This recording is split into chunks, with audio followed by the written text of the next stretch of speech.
ছিলে নিয়ে শত কাজ।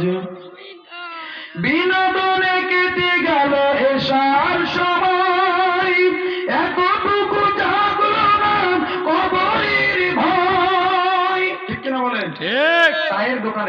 চায়ের দোকানে গান বাজার আড্ডায়, বন্ধু বান্ধবের আড্ডায় সময় কেটে যায়, কিন্তু কবর যে আমাদের হাতছানি দিয়ে ডাকতেছে এটা আমাদের কারোর মনে জোরে বলেন থাকে না। বিনোদনে কেটে গেল এসার সময়, এতটুকু জাগলো না কবরের ভয়। খুঁজলে না একবার নাজাতের পথ, মুসলিম নাম নিতে পেলে না কোলাজ। ফজরের ক্ষণ গেল পড়নি নামাজ, জোহরেও ডুবেছিলে নিয়ে শত কাজ। খেলায় খেলায় গেল আসরের কাল, মাগরিবেও পড়লে না নামাজির সাজ। আল্লাহ আমাদের নামাজি বানিয়ে দিক, জোরে কোন আমিন। বন্ধুগণ আমার ভাইরা, আসেন দ্বিতীয় নাম্বার পয়েন্ট। যারা জাহান্নামে যাবে তাদের 1 নাম্বার দোষ হবে, 1 নাম্বার বৈশিষ্ট্য হবে, এরা হবে বেনামাজি, এরা হবে নামাজ পড়নেওয়ালা না, এরা হবে আমার ভাইরা মুসল্লি হবে না। দ্বিতীয় নাম্বার পয়েন্ট আল্লাহ পাক বলেন ওয়ালাম নাকুন নুতুইমুল মিসকিন। দ্বিতীয় নাম্বার বৈশিষ্ট্য তাদের হবে, এরা দুনিয়ার জমিনে গরিব দুঃখী অসহায় এতিম মিসকিন যারা ছিল এদের খোঁজ খবর রাখতো না, এদের খাবারের ব্যবস্থা করতো না, এদের খেতে দিত না। নিজে টাকা পয়সা বাড়ি গাড়ি অর্থ সম্পদ বানানোর জন্য ব্যস্ত ছিল, নিজের সম্পদ গড়ার জন্য ব্যস্ত ছিল। আমাদের সমাজে অনেক ধনী মানুষ আছে যারা নিজেদের সম্পদ নিজেদের আখের গোছানোর জন্য ব্যস্ত থাকে, কিন্তু প্রতিবেশীর খবর রাখে না। এমন ধনী মানুষ আছে না নাই? জোরে বলেন আছে না নাই? ও বন্ধুরা, এখানে এই আয়াত দিয়ে শুধু প্রতিবেশীর ধনীকে বোঝানো হয় নাই, এই আয়াত দিয়ে বোঝানো হয়েছে রাষ্ট্রীয় ক্ষমতায় থাকবে যারা গরিব অসহায় মানুষের দেখাশোনার দায়িত্ব পালন করবে তারা।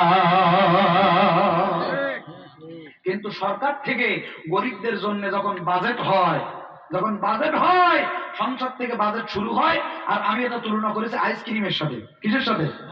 সংসদ থেকে ধরুন আইসক্রিম দেওয়া শুরু হলো, আপনার স্পিকার সাহেব পাশ করে দিয়েছে, এইবার ওখান থেকে আসবে মন্ত্রী চাটা শুরু করবে।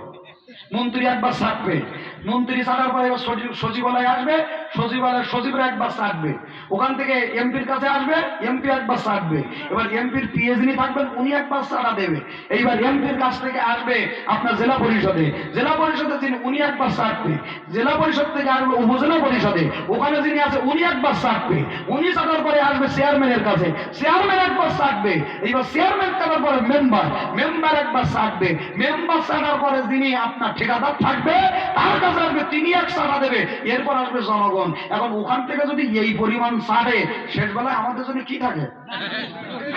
বলে এই ছাড়ার দর গোটা বাংলাদেশে 16 বছর আমাদের মাথার ঘাম পায়ে ফেলানো প্রত্যেকটা টাকা, ট্যাক্সের টাকা, আমাদের সমস্ত ব্যাংকের টাকাগুলো লুটপাট করে যারা কানাডায় বেগম পাড়া তৈরি করেছে, আজকে দরবেশের সাজ করে এতদিন থেকে যারা লক্ষ লক্ষ কোটি কোটি টাকা বিদেশে পাচার করেছে, এরা এই সূরা মুদ্দাসসিরের 43 নম্বর আয়াতে ধরা পড়ে যাবে।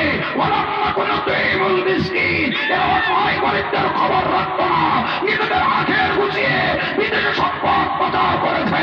বাংলার জমিনের রক্ত যারা বিদেশে পাচার করেছে, প্রত্যেকটা অপরাধীকে বাংলার জমিনে এনে ফাঁসির দড়িতে ঝোলানো হবে। ঠিক কিনা? আমার ভাইরা, আমার বন্ধুরা, বিএনপির সাবেক মন্ত্রী ছিল, এমপি ছিল সালাউদ্দিন কাদের চৌধুরী, নামটা মনে আছে আপনাদের নাকি? ওনাকে ফাঁসি দেওয়া হয়েছিল আমাদের নেতা কর্মীদের সাথে। আমার ভাইরা, উনি একটি কথা বলেছিল যে আজকের যেই ট্রাইব্যুনালে আমাদেরকে ফাঁসি দেওয়া হচ্ছে, খবরদার আমাদের ফাঁসি দেওয়ার পরে যেন এই ট্রাইব্যুনাল বন্ধ না হয়ে যায়।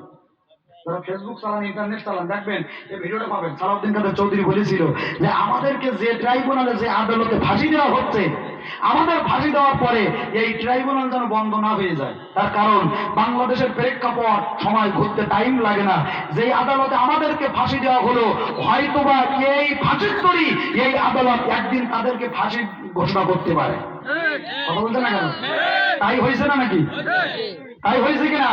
আজকের যেই খনি, যেই স্বৈরাচার আমাদের 11 জন নেতৃবৃন্দকে ফাঁসির দড়িতে ঝুলিয়েছিল, আজকের সেই ফাঁসির দড়ি তার জন্য অপেক্ষা করতেছে।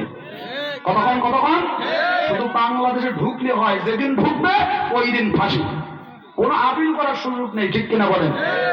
দেশে আগুন লাগাইয়া জনতারে জ্বালাইয়া, দেশে আগুন লাগাইয়া জনতারে জ্বালাইয়া, পালাইয়া সাইরা গেলি ঢাকা, গণভবনটা এখন ফাঁকা, বুবুরে গণভবনটা এখন ফাঁকা।